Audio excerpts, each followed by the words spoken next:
Hello, welcome to Crimbo Limbo. I thought I'd do a video, just a rambling video, just to chat really, because this time of year is a funny old time of year. I say this every single year, so you will have heard me say this definitely. There's a time between Christmas Day and the New Year, and it doesn't really exist. It's kind of, people wander about in a zombified sort of a way, full of sprouts and farting. They sit around watching stuff on the telly, and you say, what are you watching? They say, I've no idea. You know, no idea. I don't know what's going on. And you say, what's the day of the week? No idea. You know, they haven't got a clue. When do you go back to work? I'm not sure, you know. They're all over the place, they really are, and they're just in this stupor of eating bloody chocolate. You know, they're walking around on the bottom of their slippers. They keep finding a little bit of wrapping paper with some sticky tape, sellotape on it. Is my beard on straight? There you go.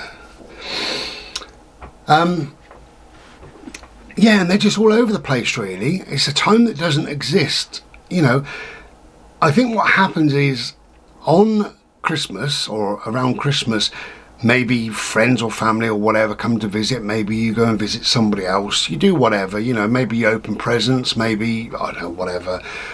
So you do that. And then New Year, maybe you go out to a New Year's party, or maybe you have a quiet night, or maybe, if you're like me, you go to bed early, about 9 o'clock New Year's Eve normally, whack my music on, cuddle my little dog, and he's terrified because he can hear fireworks 5 miles away. Hates them, he does, hates them. So maybe that's what you do, I don't know. But eventually, you know, you get to the 2nd, 3rd, 4th or whatever, and it's January, it's the new year. And of course you're still writing the old year down, aren't you? If you ever write or anything, or even type, I suppose, type it into an email. You type the date, 2023, whoops, I mean 4, you know, too late, you've already pressed send. You know, when people had checkbooks and what have you, my God, the amount of checks I sent in the wrong year, they still cashed them. It's all good fun. So we live in this world of, it doesn't really exist. It's just a weird place between Christmas and New Year. So a few years ago, I called it Crimbo Limbo because it should have a name. It's so unusual. So it's the only time of the year, isn't it, that we live in a time that's, everybody's in a stupor, everybody's wandering around, catching glimpses of themselves in this jumper with a reindeer on. They think, what the hell am I looking like? What am I doing, you know? And they go outside for a bit of a bimble, and they've got squeaky shoes. They've got brand new shoes and a brand new stupid looking jumper with, you know, a big snowflake on it. You know, that's just what a man wants, isn't it? You know, but they wear it all the same. Their pockets are full of bloody chocolate, just in case, you know, they walk more than about a metre away from their front door. You know, they've been pissed every night, every single night. We'd like another mince pie. Oh, well, how many have I had? Well, today you've had 43. Well, go on, I'll have another. Just one. Well, just 2 then. Just pop 3 on my plate, and I'll just have those 4 for tonight. That's all. That's what happens, you see, and people haven't got a clue what they're doing, so it's called Crimbo Limbo. So I thought I would have a Crimbo Limbo ramble. So I'm just having a Slurpee. I'm out of breath. I'm just in from playing ball. He's tired. If you hear him, you know, he's tired. Cheers.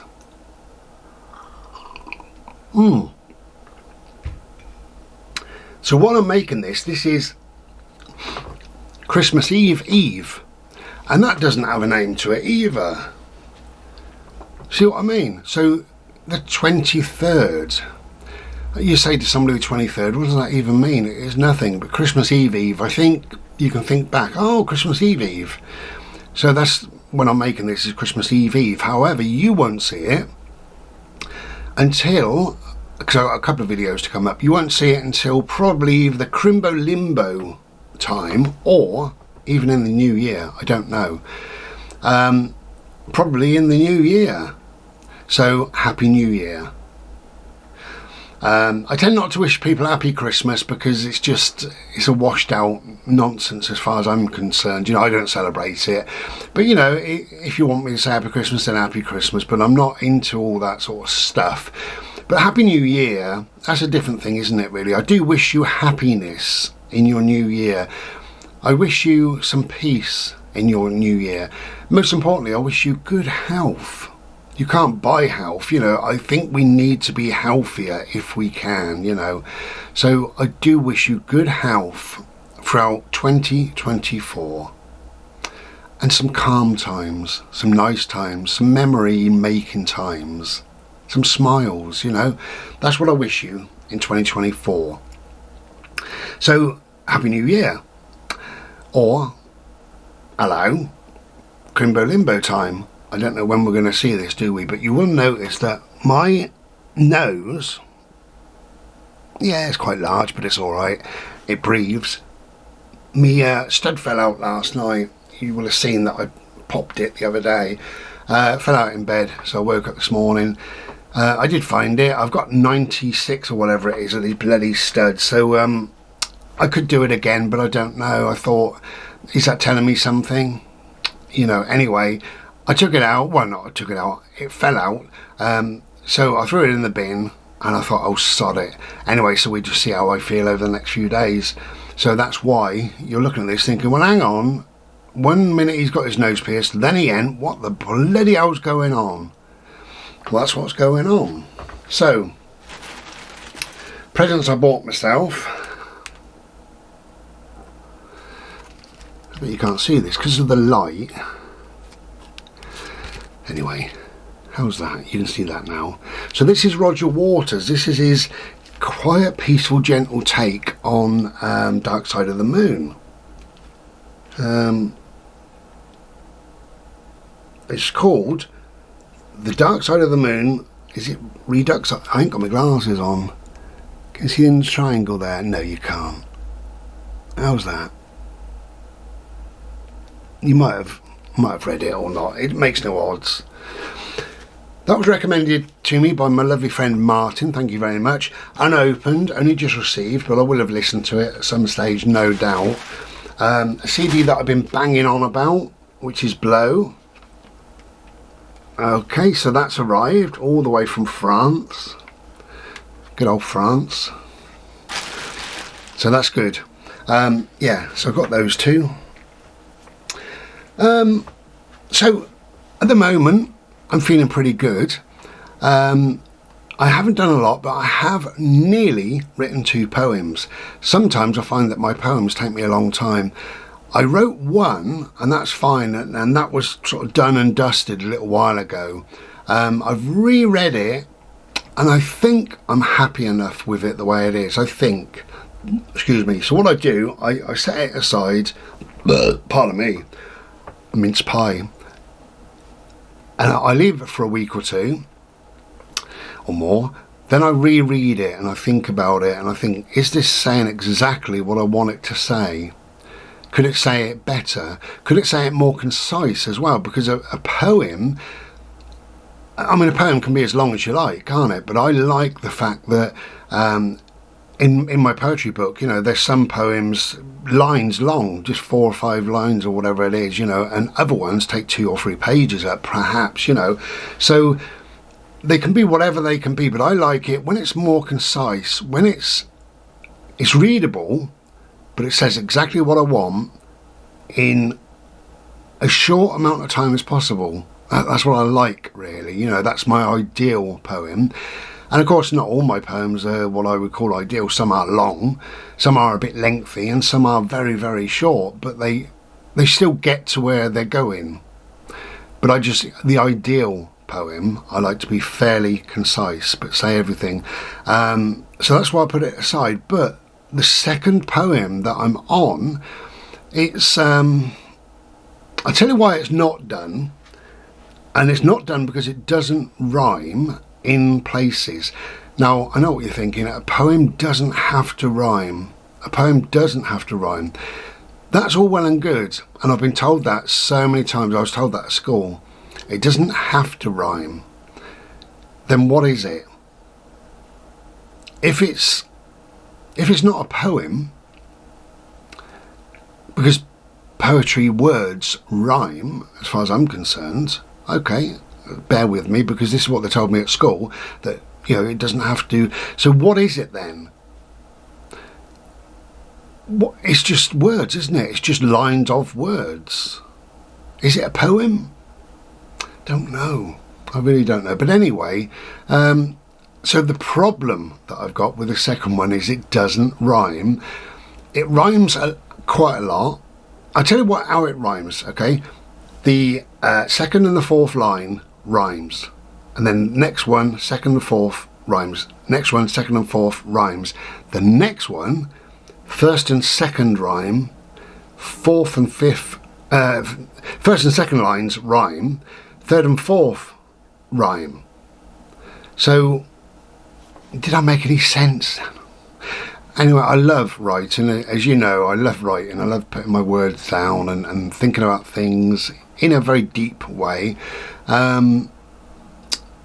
So will this poem that I'm writing currently, will this make it into, if I do another book, or if I publish it online, or if I just read it out on a video, will it make it into life to other people? Will other people get to hear it? Well, I don't know, because I'm not happy. I'm not happy. Not happy, I told you. I've got to be happy with it for it to... Hello? What? Well, you've got a drink. No, you just come in. I'm talking, Bode. I'm making a video. I did tell you. Yeah, so I've got to, I don't know, I'll reread it. The trouble is, I've gone back to this one for about 4 nights. No, 5 nights. Yeah, about 5 nights now. I tend to write in the evenings. Yeah, and I just can't quite get there, you know. I need to get to where I need to get to. And that really, that's about all we've been doing.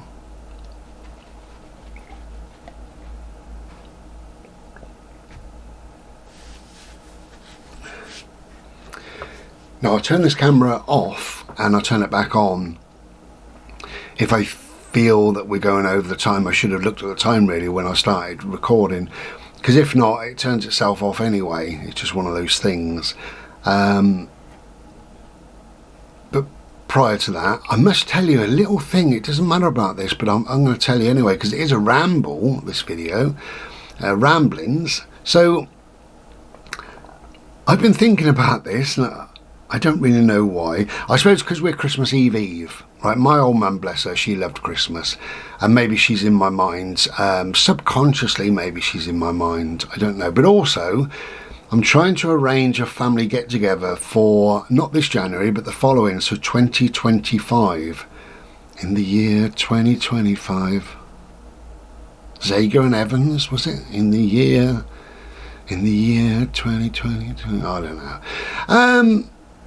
So maybe my mum was in my mind or whatever, but do you know what? Let me tell you this. When I was 11, I went up to my big school, my secondary school, and you go there a few weeks prior for an evening, for about 2 or 3 hours or whatever it is. And you can have a walk around, you can have a little chat with the teachers, get to know the place a little bit, get to feel a little bit more comfortable. And then a couple of weeks later, when you go there, you're supposed to feel, you know, that it's not a daunting, frightening, horrible experience, which of course it is. All you've ever known in your life is your little school. And then suddenly you go up to this bloody great big place with 400 kids or whatever it is. So we had a wander about, and my mum was on her sort of best behaviour, and we got to the music block, and we had a wander around, and my mum never really asked me a lot of questions, ever, not really, but she did say on this particular occasion, she said, would you like to learn an instrument? And I said, I would, but I don't know what. And she said, well, if you could learn anything, what would you learn? And I said, and then straight away, rather than using your brain, you look around, don't you, and what's there, and that's what you're going to say. But anyway, so I started looking around, and there was keyboard, and there was a piano, And there was other things, saxophone and violins and you know, various silly little shakers and stuff like that. And I was looking around and I said, you know, I wouldn't mind learning perhaps the piano, keyboard, whatever, you know. And she said, all right, I'll go and see the teacher, see how much. And, oh no, she said, I'll go and see the teacher. Anyway, I carried on sort of having a look around and nodded at a few potential new friends, and they sort of nodded at me. And I picked a few things up and had a little look at them, and you know, I didn't know what I was doing. It's just a music room, you know, really. And my mum, all of a sudden, a bloody booming voice, she said, how much? She said, and she emphasised the word bloody. She said, how much? And everybody stopped. She said, you gotta be bloody joking. Oh, and I thought, that's my mum. Yeah. So I looked over and she said, come on. Anyway, off we went. And that was that. So I'm not sure how much lessons were, but clearly they were beyond my mum's budget. So I never learnt. So I could have been the new Elton John or whatever. But instead of that, I become the Ramblings of Bry. So there you go. Just a little story there for you. God, my old mum, she was quite forthright, really. You know, if she liked something, she did, and if she didn't, she didn't. And not afraid to tell you at all. You know, that's just the way she was, and I think that's the way she was kind of born and brought up. You know, in 1934 means that she was 10, the war was going on, and she had a tough existence, you know, with food rationing, and particularly sweet rationing. She didn't have much of a childhood in any way. She was working on a farm, living on a farm, but also working on a farm. And of course, when you're 5 or 6, you start working, you know. So she didn't have much of a life, really, bless her. And that obviously upset her, whatever the teacher said. But anyway, she put the teacher in her place. Not that it's the teacher who decides, is it? It's whoever. But that's my mum. I was quite proud of her, I suppose, in a way, really. But I can be a bit vocal as well sometimes if I feel like it. Anyway, so yeah, Crimbo Limbo, the time that doesn't exist, but it does exist, but nobody knows what day it is, and it's very strange and weird and what have you, and the phone rings and you say, the bloody hell's that? Phoning on, well, I don't even know what the day is, you know, what's going on? And you're half asleep, you're watching telly. Do you know tellies? Do people watch tellies now? Television. I don't know. If they do, they're half asleep on the sofa, you know, with a box of chocolates on their belly, just in case, you know. So I hope that you've had a good either Christmas or a good Yule or whatever you celebrate, or just a good time off work, a good relaxed time in the warm and dry at home. I think Christmas really is a time just to hunker down. For me, I don't understand Christmas, but I don't see that time of year being anything else other than staying indoors, keeping warm, keep dry. Let go of work, because you're not at work now, hopefully, until the new year. So you've got a few days of chill out time, really, and to make the most of that time, to chill out, to do what you should be doing. You should be letting go of that year and embracing this year as we step into it, not dreading going back on whatever day that you're going to go back. You should be looking forward to it, because you should be a bit more perhaps rejuvenated, a bit more, you know, you've had your chill out time, and perhaps you're ready to go back now. You've had enough of sprouts. It's time now to put the sprouts away and tell yourself, I won't eat any more chocolate, not until tomorrow, you know, and get yourself off to work. Yeah, funny old time of year. But stepping back into the Christmas time and what have you, I do hope that you've had a nice time in whatever way. And if you've been on your own, I hope that you've enjoyed, maybe embraced being on your own this year. Maybe thought, because being on your own, you know, you don't have the problems and the troubles and the hassles maybe of buying presents or going going out to meet people if it's cold and damp and dark and horrible. You don't have to drive through snow and ice and what have you to visit people. You don't have the worry of people driving to come and visit you. Sometimes a particular friend of mine said about kids running amok, you know, in her house, and yeah, I get that to a degree. You know, she's a little bit house proud, and she don't have children, so I understand that. I understand where she's coming from. So, as a single person, or as somebody who's embracing being on their own this year, you don't have to put up with all of that nonsense, do you? Not really. And a lot of it is nonsense. And I think it's very sad as well sometimes that when you're on your own, you put Christmas decorations up. I've said this before, but I worked with a woman years ago. She was in her 50s, and I had to go round and collect her sick note. I was her supervisor, but I had to go round and collect her sick note before the sort of break up for Christmas. She was off with the flu or something, and turns out she was fine, you know, but whatever, that's great, you know, please yourself. And I went in. Now, she lived on her own, she don't have family, she don't have kids there, and her place was like Santa's grotto. You've never seen so many decorations, and I couldn't help it, but I went, bloody hell, like that. And she said, oh, don't start. She said, my mum makes me do it.